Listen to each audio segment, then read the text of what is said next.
ఈరోజు మనం ఒక చాలా ముఖ్యమైన విషయం గురించి మాట్లాడుకుందాం. మన జీవితంలో, మన బంధాలలో, మన మనశ్శాంతిలో గెలుపోటములను నిర్ణయించే ఒకే ఒక క్షణం ఉంటుంది. ఆ క్షణం గురించి మనం ఇప్పుడు తెలుసుకోబోతున్నాం. అయితే మన జీవితంలో జరిగే అతిపెద్ద యుద్ధం ఎక్కడ జరుగుతుందనుకుంటున్నారు? అది బయట ప్రపంచంతో కాదు, మనకు చాలా దగ్గరగా మన లోపలే జరుగుతుంది. ఆ యుద్ధం జరిగేది ఎక్కడో కాదు, మన చెవికి, మన నోటికి మధ్య ఉన్న ఆ చిన్న గ్యాప్లో అన్నమాట.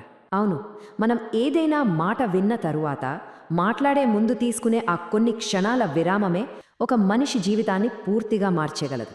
అదే ప్రతిచర్యకు, ప్రతిస్పందనకు మధ్య ఉన్న తేడా. సరే, ఇప్పుడు ఈ రెండిటి గురించి కొంచెం వివరంగా చూద్దాం. ప్రతిచర్య, ప్రతిస్పందన, ఇవి ఒకే సంఘటనకు మనం వెళ్ళగల రెండు వేర్వేరు దారులు. మరి ఆ దారుల మధ్య తేడా ఏంటి? ముందుగా ప్రతిచర్య గురించి మాట్లాడుకుందాం. ఇది మనం అస్సలు ఆలోచించకుండా వెంటనే ఎమోషనల్గా ఇచ్చే రెస్పాన్స్. కంట్రోల్ ఉండదు. గతంలో జరిగిన సంఘటనలు, మనకున్న కోపం, బాధ, ఇవే మనల్ని నడిపిస్తాయి. దీనివల్ల ఏమవుతుంది? తరచుగా తర్వాత బాధపడతాం, అయ్యో అలా అనకుండా ఉండాల్సిందే అని. చిన్న గొడవలు కూడా పెద్దగా అయిపోతాయి. మరి ప్రతిస్పందన అంటే ఏంటి? దీనికి పూర్తి ఆపోజిట్. ఇది మనం కాస్త ఆగి, ఆలోచించి, తర్కంతో తీసుకునే నిర్ణయం. అంటే మన తెలివిని, మన వివేకాన్ని వాడుతున్నామన్నమాట. దీనివల్ల ఏమవుతుందంటే సమస్యలకు పరిష్కారాలు దొరుకుతాయి, మన మీద మనకు కంట్రోల్ వస్తుంది, ఎదుటివారి నుంచి గౌరవం కూడా పెరుగుతుంది. చూశారు కదా, ఈ రెండిటి మధ్య ఉన్న తేడా చాలా స్పష్టంగా ఉంది. ఒకటి మనకు తెలియకుండా అలవాటుగా చేసేది, ఎమోషన్స్తో కూడుకున్నది. రెండోది మనం కావాలని స్పృహతో తీసుకునే ఒక మంచి నిర్ణయం. ఒకటి మనల్ని గొడవల్లోటి లాగితే, రెండోది మనల్ని గౌరవంగా నిలబడుతుంది. సరే, థియరీ బాగుంది, కానీ నిజ జీవితంలో ఇది ఎలా పనిచేస్తుంది? కొన్ని ఉదాహరణలు చూస్తే మనకు ఇంకా బాగా అర్థమవుతుంది.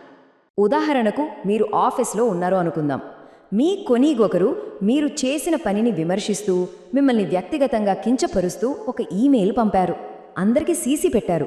అది చూడగానే ఎలా ఉంటుంది? గుండె వేగంగా కొట్టుకుంటుంది, కోపం కట్టలు తెంచుకుంటుంది. వెంటనే ఏదో ఒకటి చేసేయాలి అనిపిస్తుంది. ఆ కోపంలో మనం చేసేదే ప్రతిచర్య. వెంటనే ఈమెయిల్కి రిప్లై ఆల్ కొట్టి, మనల్ని మనం సమర్థించుకుంటూ, వాళ్ళని తిడుతూ, మన మేనేజర్లందరినీ సీసీలో పెట్టి ఓ పెద్ద మెయిల్ పంపేస్తాం. ఫలితం ఏంటి? ఆఫీస్లో వాతావరణం పాడవుతుంది, చిన్న సమస్య పెద్ద గొడవగా మారుతుంది, మన ప్రొఫెషనలిజం దెబ్బతింటుంది. అదే ప్రతిస్పందన అయితే ఎలా ఉంటుంది? ఆ మెయిల్ చూడగానే వెంటనే రిప్లై ఇవ్వకుండా ఓ 15 నిమిషాలు ఆగాలి, మంచినీళ్ళు తాగాలి, కొంచెం శాంతించాక అప్పుడు సింపుల్గా ఒక రిప్లై ఇవ్వాలి.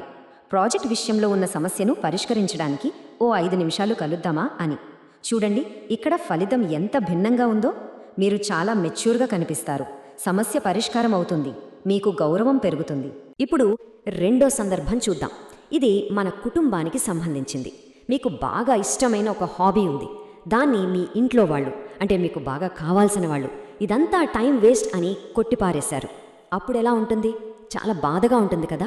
మనల్ని, మన ఇష్టాల్ని అవమానించినట్టు అనిపిస్తుంది. ఆ బాధలో, ఆ కోపంలో మనం ఏం చేస్తాం? మీరు నన్నెప్పుడు అర్థం చేసుకోరు, నన్ను సపోర్ట్ చేయరు అని గట్టిగా అరిచేస్తాం. ఆ తర్వాత రోజుల తరబడి వాళ్లతో మాట్లాడకుండా ఉంటాం.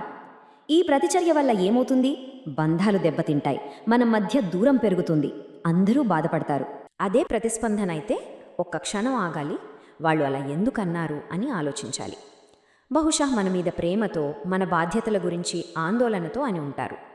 అది అర్థం చేసుకుని ప్రశాంతంగా, నా మానసిక ఆనందానికి ఈ హాబీ చాలా ముఖ్యం, నేను నా బాధ్యతలను, దీన్ని ఎలా బ్యాలెన్స్ చేయాలో ఒక ప్లాన్ చేసుకుంటాను అని చెప్పాలి. చూసారా, ఇక్కడ బంధం మరింత బలపడుతుంది. ప్రతిస్పందించడం, వదిలేయడం అనే ఈ కాన్సెప్ట్ని ఒక పాత కథ చాలా అద్భుతంగా వివరిస్తుంది. అదే ఇద్దరు సన్యాసుల కథ. ఒకసారి ఇద్దరు సన్యాసులు, ఒక పెద్దాయన, ఒక చిన్నాయన నడుచుకుంటూ వెళ్తున్నారు. దారిలో ఒక నది అడ్డొచ్చింది. వరదల వల్ల నది ఉధృతంగా ప్రవహిస్తోంది. ఒడ్డున ఒక అమ్మాయి నది దాటలేక నిస్సహాయంగా నిలబడి ఉంది. ఆ సన్యాసులకు ఒక నియమం ఉంది, వాళ్ళు ఎట్టి పరిస్థితుల్లోనూ స్త్రీలను తాకకూడదు. కాని ఆ పెద్ద సన్యాసి ఒక్క క్షణం కూడా ఆలోచించకుండా ఆ అమ్మాయిని తన చేతులతో పైకెత్తుకుని నది దాటించి అవతలి ఒడ్డున దించేశాడు. ఇది చూసిన చిన్న సన్యాసికి షాక్, కోపం రెండూ వచ్చాయి. కాని అప్పుడు ఏమీ మాట్లాడలేదు. వాళ్ళు అలా మౌనంగా కొన్ని మైళ్ళు నడిచారు. చిన్న సన్యాసి లోపల ఆ సంఘటనే తిరుగుతోంది. ఇక ఉండబట్టలేక పెద్దాయన మీద అరిచాడు. గురువుగారు, మీరు మన పవిత్ర నియమాన్ని ఎలా ఉల్లంఘించారు? అంత పెద్ద తప్పు ఎలా చేశారు అని. అప్పుడు ఆ పెద్ద సన్యాసి ప్రశాంతంగా నవ్వి ఇలా అన్నారు. నేను ఆ అమ్మాయిని ఎప్పుడో నది ఒడ్డున దించేశాను, కానీ నువ్వు మాత్రం ఇంకా ఆమెను మోస్తూనే ఉన్నావు. చూసారా ఎంత గొప్ప మాట. చిన్న సన్యాసి ఆ సంఘటనకు ప్రతిచర్య చూపి ఆ భారాన్ని మనసులో మోస్తూనే ఉన్నాడు. కానీ పెద్ద సన్యాసి ఆ క్షణంలో ఏం అవసరమో దానికి ప్రతిస్పందించి అక్కడితో ఆ విషయాన్ని వదిలేశాడు. సరే, ఈ కథ చాలా బాగుంది. కానీ మనం ప్రతిరోజు ఇలా ప్రతిస్పందించాలంటే ఏం చేయాలి? ఆ చిన్న విరామాన్ని, ఆ గ్యాప్ని ఎలా సృష్టించుకోవాలి? దీనికోసం ఇక్కడ కొన్ని సింపుల్ టెక్నిక్స్ ఉన్నాయి. మొదటిది 4 సెకండ్ల విరామం. మనకు ఎప్పుడైనా విపరీతమైన కోపం లేదా బాధ కలిగితే వెంటనే ఏం మాట్లాడకుండా 4 సెకండ్ల పాటు గట్టిగా శ్వాస పీల్చి 4 సెకండ్ల పాటు నెమ్మదిగా వదలాలి. రెండోది, ఒక ప్రశ్న వేసుకోవడం.